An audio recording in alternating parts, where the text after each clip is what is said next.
की वचन अध्याय 2 बुद्धि का नैतिक लाभ। हे मेरे पुत्र, यदि तू मेरे वचन ग्रहण करे और मेरी आज्ञाओं को अपने हृदय में रख छोड़े और बुद्धि के बात ध्यान से सुने और समझ की बात मन लगाकर सोचे और प्रवीणता और समझ के लिए अति यत्न से पुकारे और उसको चांदी के समान ढूंढे और गुप्त धन के समान उसकी खोज में लगा रहे, तो तू यहोवा के भय को समझेगा और परमेश्वर का ज्ञान तुझे प्राप्त होगा, क्योंकि बुद्धि यहोवा ही देता है। ज्ञान और समझ की बातें उसी के मुंह से निकलती है।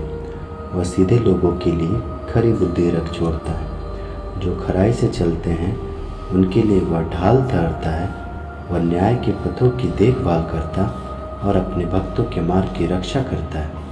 तब तू धर्म और न्याय और निष्पक्षता को अर्थात सब भली भली चाल को समझ सकेगा, क्योंकि बुद्धि तो तेरे हृदय में प्रवेश करेगी और ज्ञान तुझे सुख देने वाला लगेगा।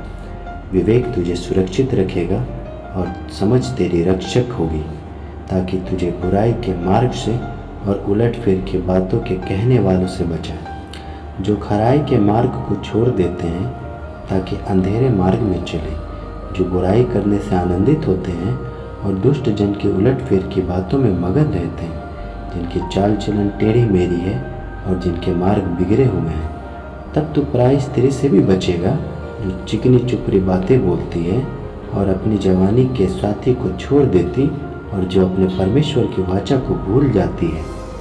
उसका घर मृत्यु की ढलान पर है और उसके डगरे मरे हुए के बीच पहुंचाती हैं। जो उसके पास जाते हैं उनमें से कोई भी लौट कर नहीं आता और न वे जीवन का मार्ग पाते हैं। तू भले मनुष्य के मार्ग में चल और धर्मियों के पथ को पकड़े रहे, क्योंकि धर्मी लोग देश में बसे रहेंगे और खरे लोग ही उसमें बने रहेंगे। दुष्ट लोग देश में से नष्ट होंगे और विश्वासघाती उसमें से उखाड़े जाएंगे। आमीन।